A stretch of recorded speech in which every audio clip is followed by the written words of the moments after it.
Welcome to Rapid Fire Wednesday, Q&A for corporate immigration professionals.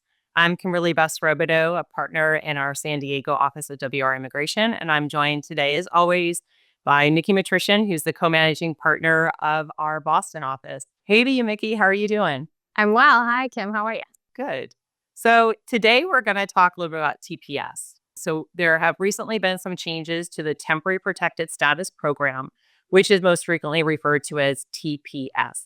So TPS is the program that Congress created in 1990 to provide temporary protections to nationals of countries that are facing humanitarian disasters, environmental emergencies, and armed conflicts. So our Department of Homeland Security reviews the conditions of countries and determines if the country should be designated under the TPS program. Typically, countries are designated for 6, 12, or 18 months. And then 60 days prior to an expiration of a designation, the Secretary of Department of Homeland Security decides whether to extend or terminate a designation based on the conditions of the TPS country at that time, and then publishes the decision in the Federal Register at least 60 days before expiration. If during the extension period, DHS determines that the conditions have not improved, designations for those countries can continue. But if the conditions have improved, then designations for those countries can be terminated. So foreign nationals that are eligible for TPS based on being a national of the designated country, they must be continuously present in the U.S. since the effective date of TPS.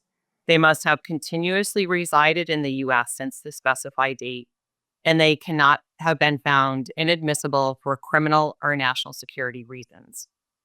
So if an individual is eligible to receive TPS status, that applicant must register during the specified period. They may also apply for an employment authorization document. And this EAD card, as we usually refer to it, is what permits individuals to work essentially in any position for any employer within the United States, whether it be a professional position or a role that is really difficult to find U.S. workers to commit to working.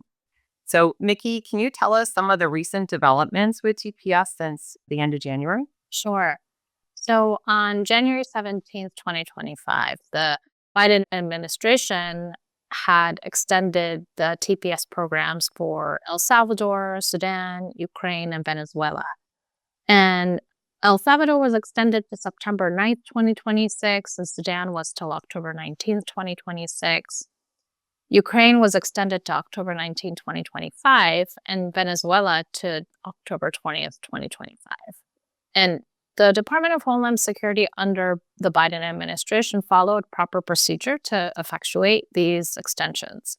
But then under the Trump administration on January 28th, the new DHS Secretary Noam vacated the Venezuela extension on a technicality. Basically, she stated that Venezuela TPS, Venezuela TPS is in a unique situation in that there was a 2021 and a 2023 designation.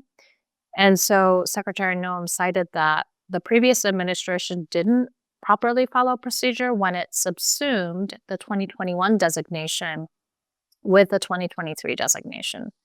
So what that means is essentially that the effect of her vacating the 2025 notice is that the 2021 designation expires on September 10th, 2025, and the 2023 designation expires April 2nd, 2025, which feels very soon.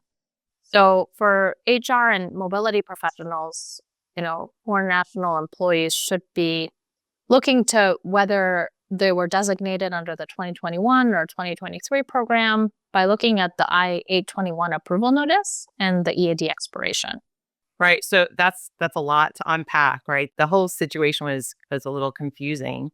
So for Venezuela TPS, DHS is invalidating the EADs that are expiring October 2nd, 2026, that have a category code of A12 or C19 on their EADs. So that category code A12 or C19 is what designates the work authorization being based on TPS. In addition, CIS is no longer accepting TPS re-registration applications for TPS Venezuela. That means that for people whose extension applications were pending with USCIS, they will not be processed, and USCIS will issue refunds. For anyone who received an extension to October 2nd, 2026, their new ADs and extensions are invalid as of the date under the relevant 2021 or 2023 TPS designation program. So, a national immigration group sued the Department of Homeland Security, stating that the termination of TPS for Venezuela exceeded Department of Homeland Security's authority. We'll continue to monitor the lawsuit.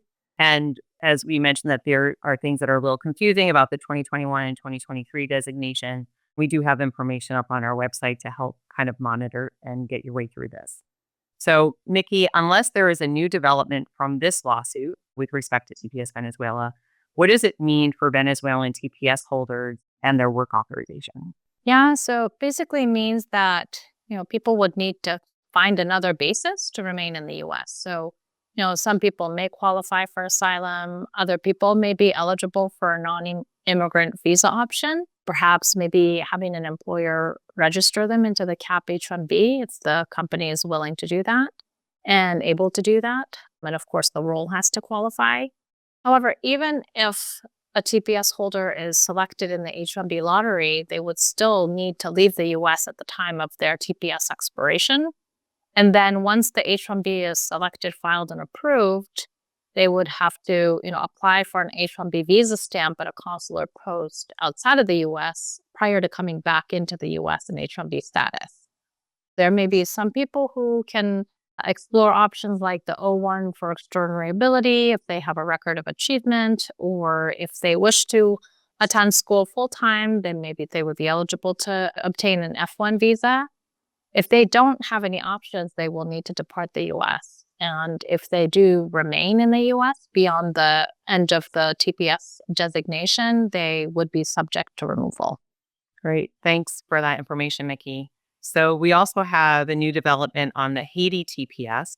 DHS Secretary Noem also vacated the July 1st, 2024 notice that extended TPS designation for Haiti for 18 months up until February 3rd, 2026. And instead, this notice reduced the period to a 12-month designation, which will be expiring on August 3rd of this year, 2025. So for people who have their EADs issued to February 3, 2026, that work authorization automatically terminates on August 3rd, 2025.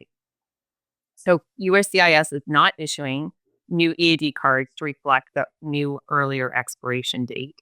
So for HR and global mobility professionals, it is important to know that if they previously accepted EADs with that category code of A12 or C19 for TPS, with an expiration of February 3, 2026, they must update their records to show that the document and work authorization expires effectively on August 3rd of 2025.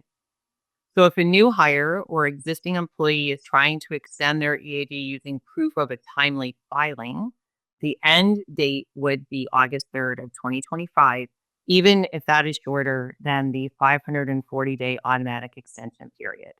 So in an ICE audit with respect to I-9s, employers who continue to employ Haitian TPS holders beyond the August 3rd, 2025 expiration date may potentially face fines for knowingly continuing to employ an individual without work authorization.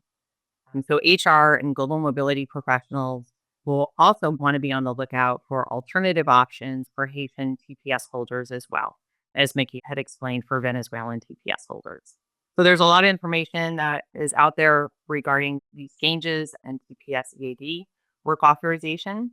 And please do go ahead and follow WR Immigration on our LinkedIn and Miki and me separately. We also are posting updates about the expiration of TPS as more information comes throughout. So that is a wrap for today.